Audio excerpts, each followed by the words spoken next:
பாகிஸ்தான் ஆக்கிரமிப்பு காஷ்மீரில் போராட்டத்தில் ஈடுபட்ட பொதுமக்கள் மீது பாதுகாப்பு படையினர் நடத்திய துப்பாக்கிச் சூட்டில் 12 பேர் உயிரிழந்தனர். பாகிஸ்தான் ஆக்கிரமிப்பு காஷ்மீரில் காஷ்மீர் அகதிகளுக்காக ஒதுக்கீடு செய்யப்பட்ட 12 சட்டப்பேரவை தொகுதிகளை ரத்து செய்வது, வரி விலக்கு, மின்சார மானியம் உள்ளிட்ட 38 அம்ச கோரிக்கைகளை முன்வைத்து பொதுமக்கள் போராட்டத்தில் ஈடுபட்டனர். இதில் திடீரென வன்முறை ஏற்பட்டதால் பொதுமக்களை நோக்கி பாதுகாப்பு படையினர் கண்ணீர் புகை குண்டுகளை வீசினர்.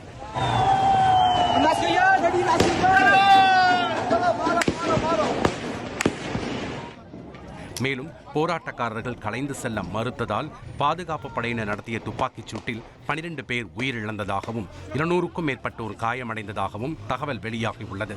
இதனிடையே முசாபராபாத் ஆற்று பாலத்தில் ஏறிய போராட்டக்காரர்கள் கண்டெய்னரை ஆற்றில் தூக்கி போட்டு எதிர்ப்பை வெளிப்படுத்தினர். ராஜஸ்தான் மாநிலம் ஜெய்சால்மரில் விஜயதசமியை ஒட்டி ராணுவ தளவாடங்களுக்கு பூஜை செய்யப்பட்டது. அப்போது துப்பாக்கி மற்றும் பீரங்கிகளுக்கு பூஜிக்கப்பட்ட புனித நீர் தெளித்து ராணுவ அதிகாரி மாலை அணிவித்தார். பாகிஸ்தானுக்கு எதிரான ஆபரேஷன் சிந்தூர் ராணுவ நடவடிக்கையின் போது இந்த ஆயுதங்கள் பயன்படுத்தப்பட்டதாக ராணுவ அதிகாரிகள் தெரிவித்தனர்.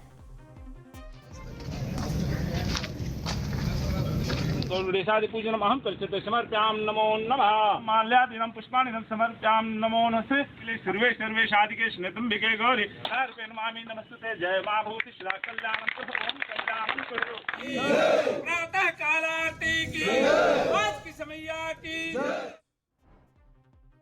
விஜயதசமியையொட்டி மகாராஷ்டிர மாநிலம் நாக்பூரில் உள்ள RSS தலைமையகத்தில் தசரா விழா களைகட்டியது. RSS தலைமையகத்தில் ஆண்டுதோறும் தசரா விழா கோலாகலமாக கொண்டாடப்படுவது வழக்கம். அந்த வகையில் நடப்பாண்டு திறந்தவெளி மைதானத்தில் அமைப்பின் தலைவர் மோகன் பகவத் தலைமையில் நடைபெற்ற விழாவில் முன்னாள் குடியரசுத் தலைவர் ராம்நாத் கோவிந்த் சிறப்பு விருந்தினராக பங்கேற்றார். பேண்ட் வாத்தியம் முழங்க RSS தொண்டர்களின் அணிவகுப்பை அவர்கள் பார்வையிட்டனர். பிரேசிலின் ரியோ டி ஜெனிரோ நகரில் மார்பக புற்றுநோய் விழிப்புணர்வு நிகழ்ச்சியின் ஒரு பகுதியாக இயேசு கிறிஸ்து சிலை இளஞ்சிவப்பு நிறத்தில் மின்னியது. ரியோ டி ஜெனிரோ நகரின் அடையாளமாக திகழும் இந்த சிலையானது இளஞ்சிவப்பு நிறத்தில் லேசர் விளக்கில் காட்சியளித்தது. சிலைக்கு கீழே ஏராளமான பெண்கள் கூடி மார்பக புற்றுநோய் விழிப்புணர்வு முழக்கங்களை எழுப்பினர்.